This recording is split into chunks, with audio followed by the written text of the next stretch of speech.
Hello friends, I am Arpit and I am here with today's analysis. Today is 7th of January and we are going to deal with two very important topics which are in news. The first is Aditya L1.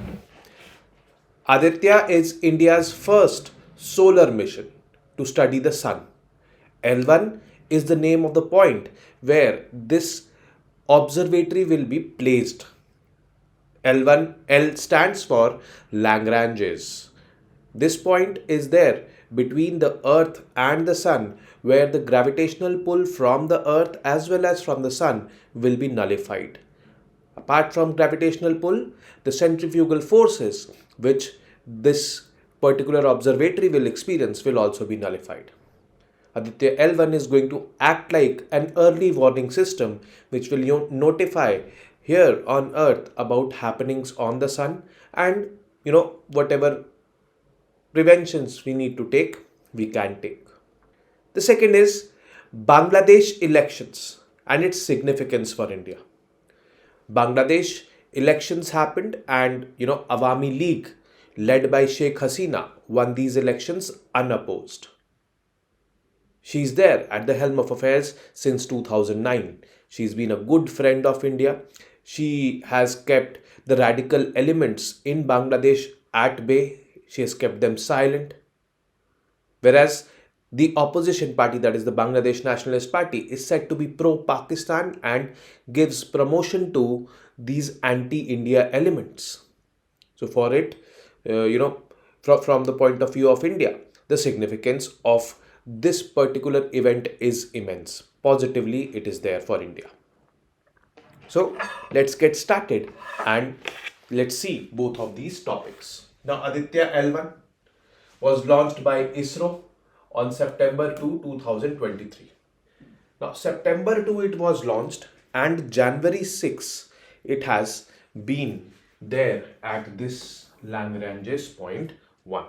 So from here, from Earth, this Lagrange's point 1 is basically the place where it has to be, some 1,50,000 kilometers from Earth. A structure of the sun, it has to study the sun basically. That is the main objective of this project. Now, for that, we need to understand that, what is the structure of the sun, because UPSC can go into these details also. So first of all, sun is multi-layered. There are inner layers, core, radiative zone, convective zone is there. But main concern is the outer layer. Now in this outer layer, there are multiple sub-layers like photosphere, it is visible from Earth, chromosphere and transition region, corona. Actually, corona is the outermost layer and the temperature in corona is the highest. We don't know reasons behind that. Probably Aditya L1 will study that.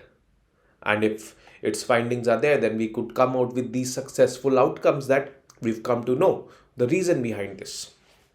So, the sun produces energy through nuclear fusion. Nuclear fusion is when two small elements, they combine to form a larger element. And in this process, heat is released. The photosphere, that is this a 6,000 degrees Celsius layer, emits all visible and infrared light, crucial for life on Earth. Above is the chromosphere. Chromosphere is this. Above this, over here. This is photosphere, this is chromosphere, above that. And higher is this corona layer. This corona is the outer layer over here. This is the highest in temperature. Actually, highest temperature should be here, either in the core or here on the surface. But this is the highest temperature. This we know by now, because there have been earlier missions on the sun as well from NASA and European space agencies. But, why the temperature of corona is higher than the inner layers, this we don't know as a fact. And this is one of the, I would say, objectives of this particular mission. Now, why? To study the sun. The corona is much hotter than the inner layers, as I told you just now. So this is one such objective that we need to find out why this is there. Second is, moreover, it also emits ultraviolet and X-ray radiations, which would be lethal to life on Earth.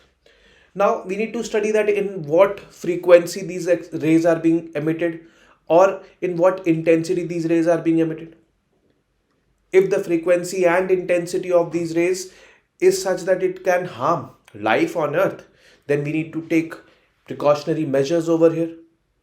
So this is why it is important, and that is why the statement from the ISRO chief is that Aditya L1 mission is not a mission for India, it is a mission for the world by India. So it will protect the entire Earth if we come to know about this. The sun also continuously streams electrically charged particles known as the solar wind. These charged particles produce spectacular aurorae, northern lights and southern lights you might have heard about in the northern pole region and southern pole region.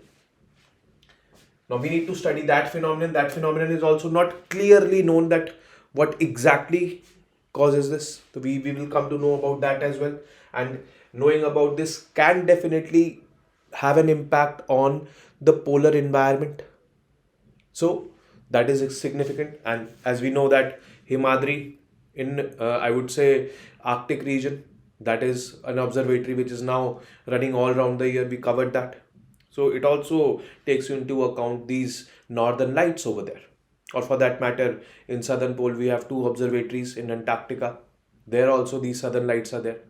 So this will definitely aid their findings, our observatories' findings.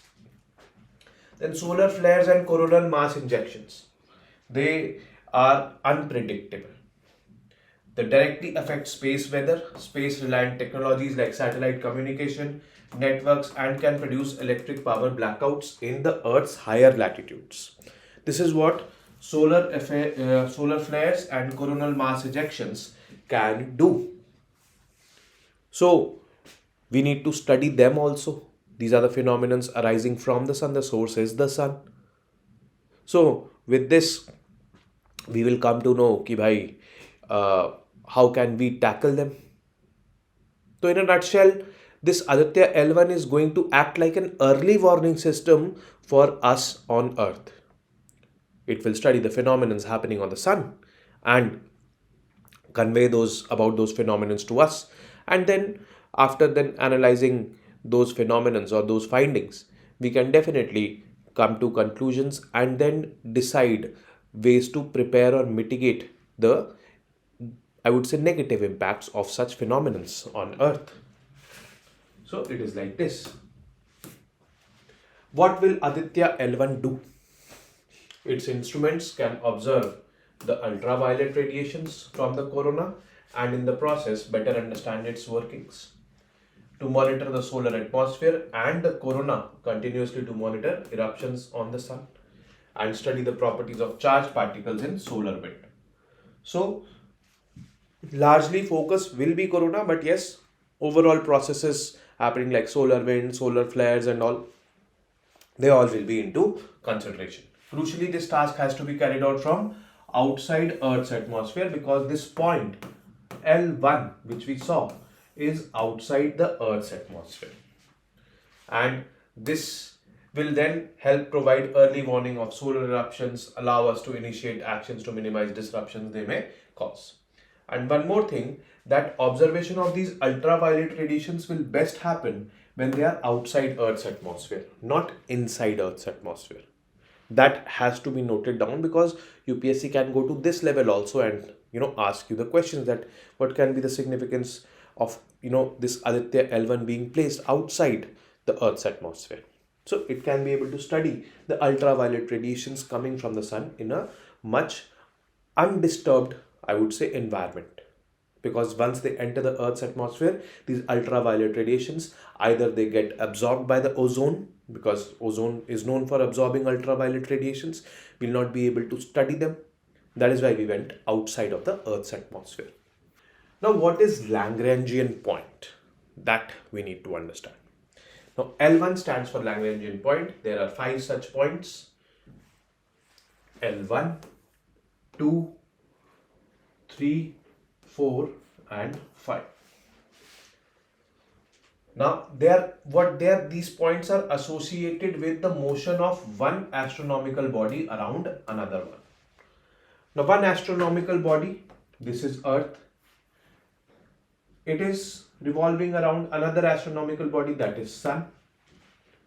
So, whenever there is any this kind of, I would say, phenomenon, then these Lagrangian points come into picture. Now, not only with respect to Earth, there will be Lagrangian points, there will be Lagrangian points with respect to every planet in the solar system, because every planet is revolving around the sun. And these Lagrangian points come into picture with the motion of one astronomical body around another one. So, whenever a motion of one astronomical body is happening around the other one, these comes into picture.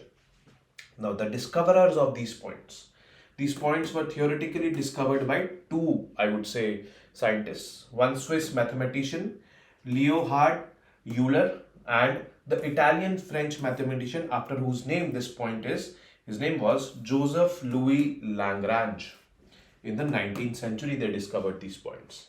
Now, what is the significance of these points? We need to understand this.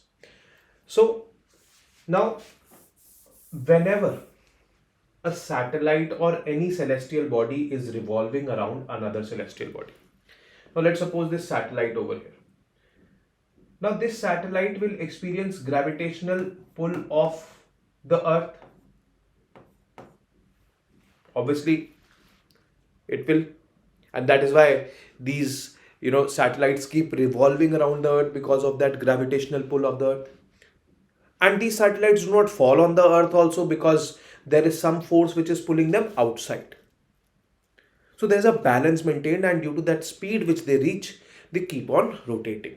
And at the time of rotation around the Earth, the satellite experiences two forces. One is this gravitational force or gravitational pull towards the Earth, and the second pull is the centrifugal force.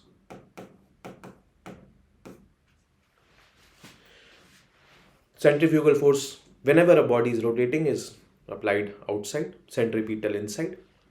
So on that satellite, centrifugal force, that satellite which is revolving around the Earth, there will be two forces. One, the gravitational pull of the Earth, and the second is this centrifugal force which is outside. And due to these opposing forces, those satellites keep on revolving around the Earth. Now, why I explained this? I explained this to make you understand that, what are these Lagrange point and why we chose Lagrange point 1. So, Lagrange point 1 is over here. Aditya L1 is here. Okay. Now, on this point, I would say, gravitational pull of the Earth, FGE, gravitational pull of the Earth, this force is this is weakened because this is outside of the Earth's atmosphere at quite a distance from Earth, 1,50,000 kilometers. But still, there will be some minimal gravitational pull of the Earth over here. And there will be, centrifugal force, C of Earth. That is, C stands for centrifugal force and Earth, of Earth, that is. So this L1, Aditya L1 will be also experiencing this particular, I would say, phenomenon. Now, since it is at Lagrange point 1, this Lagrange point 1 is between Sun and the Earth, there will be some gravitational pull of the Sun also on this Aditya L1. So I am representing it by blue color. So this is basically gravitational pull of the Sun. And since there will be gravitational pull of the Sun, there will be some centrifugal force also, which will be experienced by this, I would say, Aditya L1 over here, and I term it as centrifugal force of the Sun, FCS. Now, L1 is that point where the gravitational pull of Earth and Sun are nullified. They are equal to each other, means FGE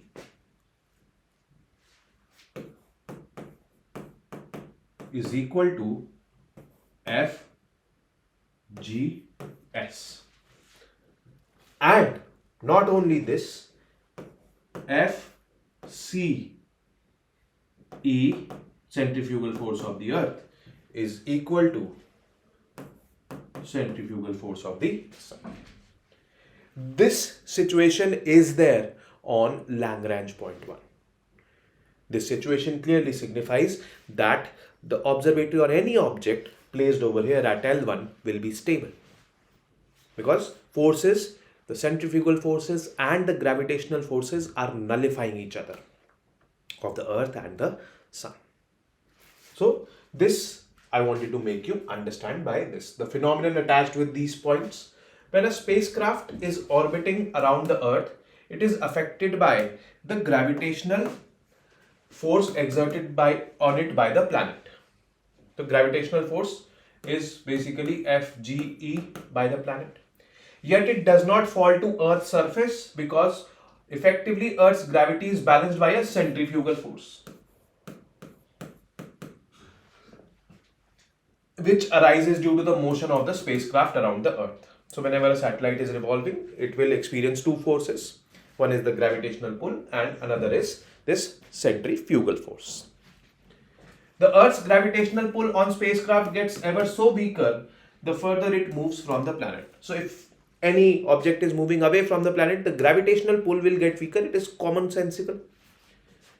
Eventually there comes a point where Earth's gravitational force becomes comparable with that extended by the sun. Now at that L1, gravitational pull of the Earth became comparable with the gravitational pull of the sun. Okay. So those forces are nullifying each other now. L1 is the sweet spot between Earth and sun, where the gravitational force extended on a spacecraft by the two celestial bodies and the centrifugal forces cancel each other.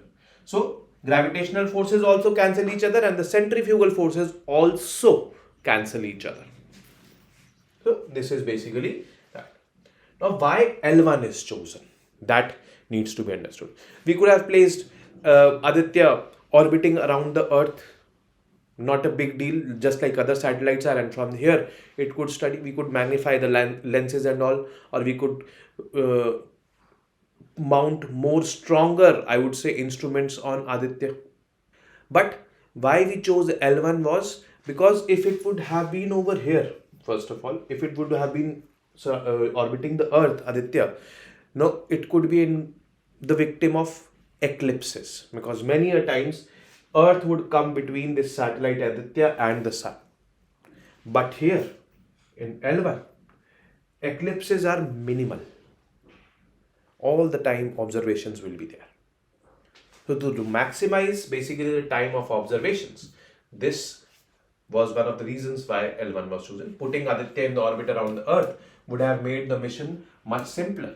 However, this would also mean that Earth would cover Aditya's view of the sun for significant periods of time. So that is why we did not put it around the Earth.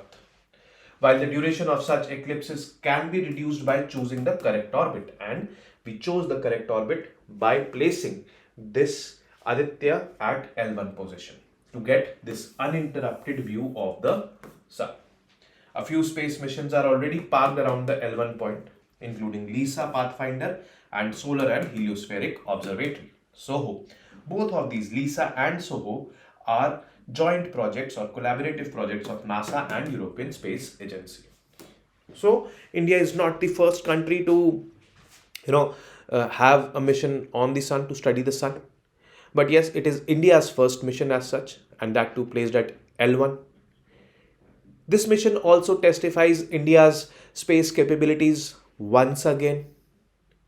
And if this missions becomes successful over the period, now we can say that it has been successfully placed on L1. It was difficult to place it on L1, but yes, it has been successfully placed on L1. Now the findings will start coming in, and how we analyze those findings and give the, I would say, result of those findings, this is going to benefit not only India, not only Asia, but the entire world. So this is the significance of this, and this definitely will again, uplift our space program's image in the world. This will uplift are soft power in the world, where more and more countries would want to collaborate with India with respect to their space missions. So this is about Aditya L1. Next is Bangladesh elections. Significance for India. Now Sheikh Hasina has been again, elected as the Prime Minister, or her party, we can say the Awami League, has again won the elections unopposed. 2009 she won, 14 she won, 19 she won, and 24 she won. I think from the past 2 or 3 elections, she is winning unopposed because the opposition is boycotting the elections over there.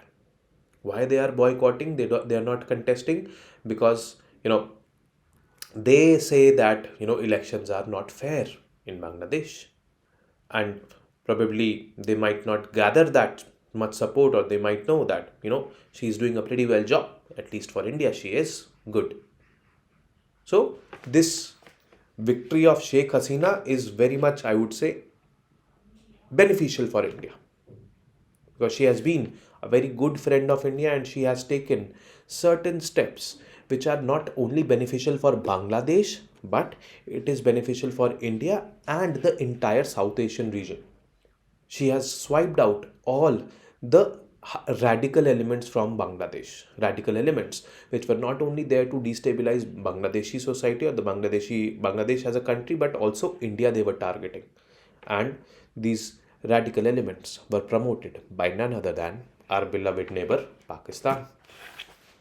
So as Bangladesh votes in the national elections on Sunday, January 7, India will be watching closely, and the results have been out. So she was there unopposed, so it was quite understood that she will only win. Okay. A stable, prosperous and friendly Bangladesh is in India's best interest, and she can definitely do that. She has done that in the past. Implications for India. First implication is national stability. Now, before Hasina came to power in 2019, the previous government was the government of Bangladesh Nationalist Party, BNP. That was quite hostile to India. It is considered anti-India and provided safe haven to numerous anti-India terrorists and militant groups. It allegedly also had links to Pakistan's ISI and gave space to hardline Islamist radicals over there. Since 2009, Hasina has been very cooperative leader and has dramatically eased India's problems or security burden, basically by wiping out all those radical elements from Bangladesh. Now, especially given deteriorating situation in Myanmar now, presently, with the military rule over there, we needed Bangladesh at least to be stable.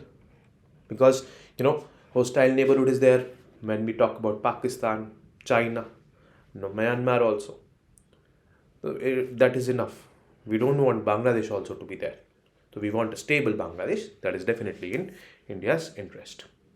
Now, deep economic ties. Our trade with Bangladesh has been growing very rapidly. Now, in the COVID years, 2020-21, the trade was $10 billion. 2021-22, the very next year, the trade was $18 billion, 80% jump. And those two were COVID years. So, India and Bangladesh currently are going through a golden chapter. And, this golden chapter is, earmarked by basically the growing trade between them rapidly. So, it was like this. Bangladesh is also the second largest economy in South Asian region. It surpassed Pakistan in 2022. It was $460 billion economy, Bangladesh, and Pakistan is $375 billion economy. In 2022-23, Bangladesh was the fifth largest export destination for India. Largest was United States, UAE, Netherlands, and China. After that, Bangladesh was there. It accounted for more than 2.7% of all Indian exports, worth $12.2 billion. So means from $18 billion trade, $12.2 billion was export of India. So this is basically in India's favor. Okay. So it is like this. Exports are more as compared to imports. Then under Hasina, Bangladesh is facilitating efficient connectivity to India's northeast through overland transit and inland waterways. So we have a rail link already there. We have access to 2 ports in Bangladesh, that is Mongla and Chattogram. Then waterways are being developed because we share 54 rivers in common, although we have a challenge on the Teesta River, which we covered last week. But yes, you know, apart from it, there are many, many rivers on which we are exploring, connectivity through waterways. Bangladesh is also crucial for economic integration of the entire South Asian region, which is least economic integrated. And Pakistan is not in favor of integrating this region. So that is why it becomes important. So regional cooperation, when I talk about, so Bangladesh's position in the Indian Ocean region, or I would say this Bay of Bengal region, gives immense significance to it, because we have our policies like Sagar or net. We want to be a net security provider. Bangladesh is also an important member of BIMSTEC, that is Bay of Bengal Initiative for Multi-Sectoral Technical and Economic Cooperation. So there also Bangladesh, or cooperation with Bangladesh, becomes very, very important. And this may lead to, India's geostrategic footprint increasing with a friendly Bangladesh. So Sheikh Hasina being elected is obviously in favor. Now is Bangladesh sliding towards China? Because we covered this Teesta River dispute and all, in which China has offered, and Bangladesh is saying that we are exploring the geopolitical implications. Now, to be very frank and very practical here, China is the world's second largest economy. China is the world's factory, which is known for, production of goods and export of goods. China is also Bangladesh's largest trading partner. India is the second largest trading partner. So it would be very immature on India to ask Bangladesh to cut off from China. No. We can't do that, and we should not do that. We should only and only see one thing, that whatever engagement of Bangladesh with China is happening, they should not be detrimental to the security of India. And that Sheikh Hasina has taken care of very well. That message is quite clear to Sheikh Hasina. That is why in 2020 she stopped the dredging happening by the Chinese firms on the Teesta River. So that is the major cause of concern, that India's security should not be compromised. You have relations with China, you have relations with any country in the world, you have relations with us also. This is the main, I would say, outreach, or I would say philosophy of India in reaching out to Bangladesh, one of its very crucial neighbors. So that is the red line that Dhaka under Hasina has respected also, that they are not compromising on India's security in pursuit of its relations with any country like China. So it is like this. Now, is democracy backsliding in Bangladesh, since it is winning unopposed? Now, see, the actual dynamics over there in Bangladesh is quite complex, I would say. And we should understand that political stability in Bangladesh due to Sheikh Hasina is there, and her rule is considered good by the people over there. Now, until the people are respecting it, and it is in our favor also, Sheikh Hasina being there. So we should, be saying this, that, it is fine. But if people would not be happy, people would be saying that, this leader is winning unopposed, the democratic ideals are being, attacked or hampered, then we would have said, as a world's largest democracy, then we would have come, this is not happening well. But since things are pretty okay, and with the people over there, and with India also, so it is kind of, I would say, a win-win situation for India. So all the boxes are in favor, all the boxes are ticked and are in favor of India. Political stability in Bangladesh since Hasina came to power has been very helpful for India, and thus she remains India's best bet. She has kept radical extremist forces at bay and rekindled India's relationship with Bangladesh. Although there are some questions raised on the nature of democracy being followed in Bangladesh, particularly by countries like USA. Like USA imposed some travel bans, or passports and all were not being issued to those people who were crippling this kind of things in Bangladesh. But, this is in India's favor. So let us be there that, since as long as people are okay with it, we are also okay with it. And with this, we have come to an end of today's session. I will be meeting you tomorrow now, and we will be discussing on some other issues, like what is happening between India and Maldives with respect to Lakshadweep. Now, so till then, you guys keep studying, keep reading, keep writing, and most importantly, keep revising. Namaste. Jai Hind.